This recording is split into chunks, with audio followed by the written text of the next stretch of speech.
Assalamualaikum warahmatullahi wabarakatuh. Alhamdulillahirabbil wa bihi nasta'in wa ala umuri dunya waddin wassalatu wassalamu ala asrofil anbiya'i wal mursalin wa ala alihi wa sahbihi ajmain amma ba'du.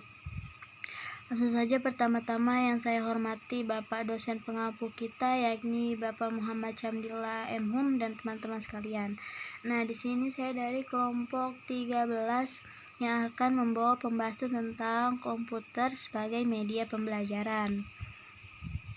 Nah, di dalamnya terdapat 5 pembahasan yang harus kita ketahui. Yang pertama yaitu makna komputer sebagai media pembelajaran.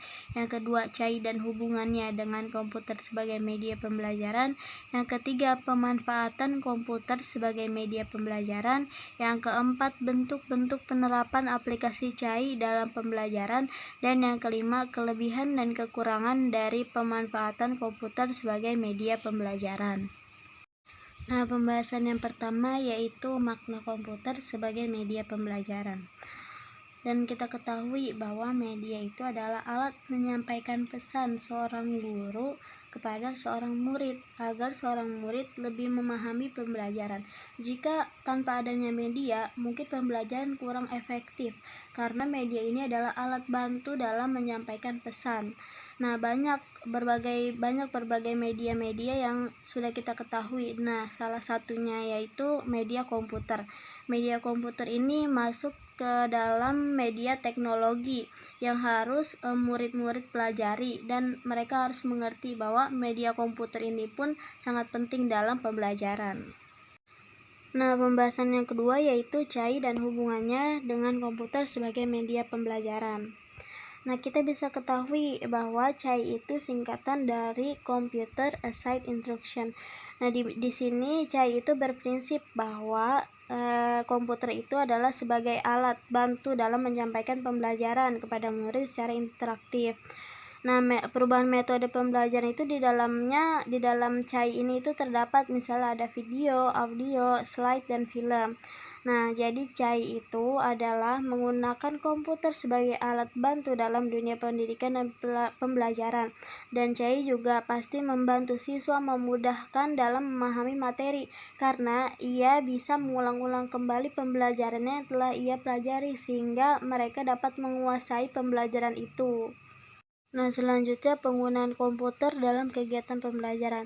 Nah, di sini ada 3 tujuan, yaitu yang pertama tujuan kognitif, tujuan psikomotor, dan tujuan afektif.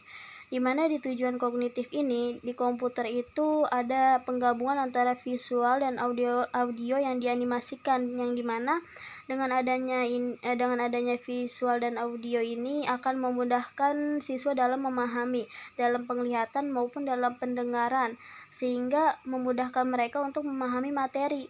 Dan yang kedua yaitu untuk tujuan psikomotor.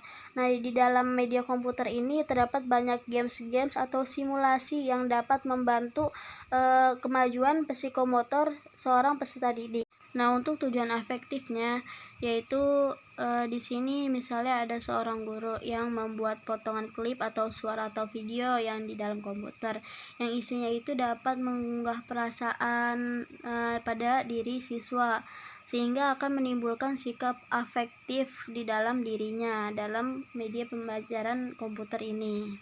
Selanjutnya pembahasan yang ketiga yaitu pemanfaatan komputer sebagai media pembelajaran. Dapat kita ketahui bahwa di sini di dalam komputer itu terdapat 3 fungsi, yaitu yang pertama komputer sebagai tool atau alat.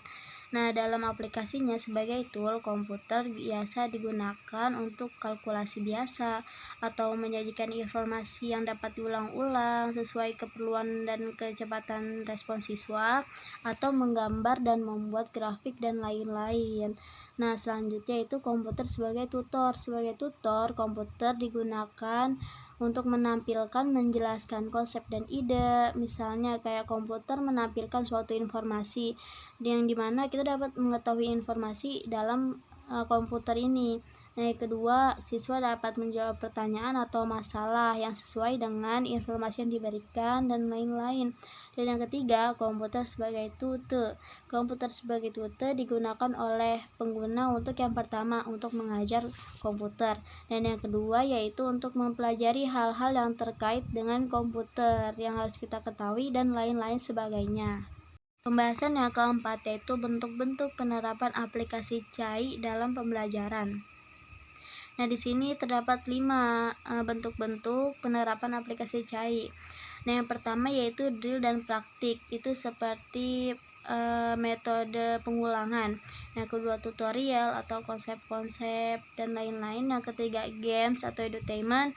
Yang keempat ada main tools, dan yang kelima ada simulation. Dan pembahasan yang terakhir yaitu kelebihan dan kekurangan dari pemanfaatan komputer sebagai media pembelajaran. Nah, yang pertama yaitu kelebihan komputer. Yang pertama yaitu memungkinkan siswa belajar sesuai dengan kemampuan dan kecepatan dalam memahami pengetahuan dan informasi yang ditayangkan. Jadi komputer ini membantu mahasiswa atau membantu siswa dalam memahami pembelajaran, karena di sini mereka dapat mengetahui informasi atau dapat mengulang-ulang kembali pembelajaran yang telah mereka pelajari. Dan yang kedua, penggunaan komputer dalam proses belajar membuat siswa dapat melakukan kontrol terhadap aktivitas belajarnya. Nah, mungkin dengan adanya media komputer ini mereka lebih baik dalam menata waktu dalam belajar.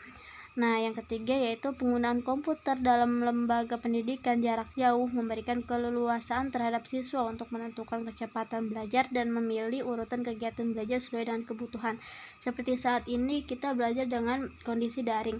Nah, media komputer ini sangat diperlukan atau sangat dibutuhkan, walaupun kita tidak bisa tatap muka dengan seorang guru, tapi dengan adanya media komputer ini kita masih tetap bisa belajar seperti biasa, walaupun tidak secara tatap muka. Nah, selanjutnya kemampuan komputer untuk menayangkan kembali informasi yang diperlukan oleh pemakainya yang diistilahkan dengan kesabaran komputer dapat membantu mahasiswa yang memiliki kecepatan belajar lambat.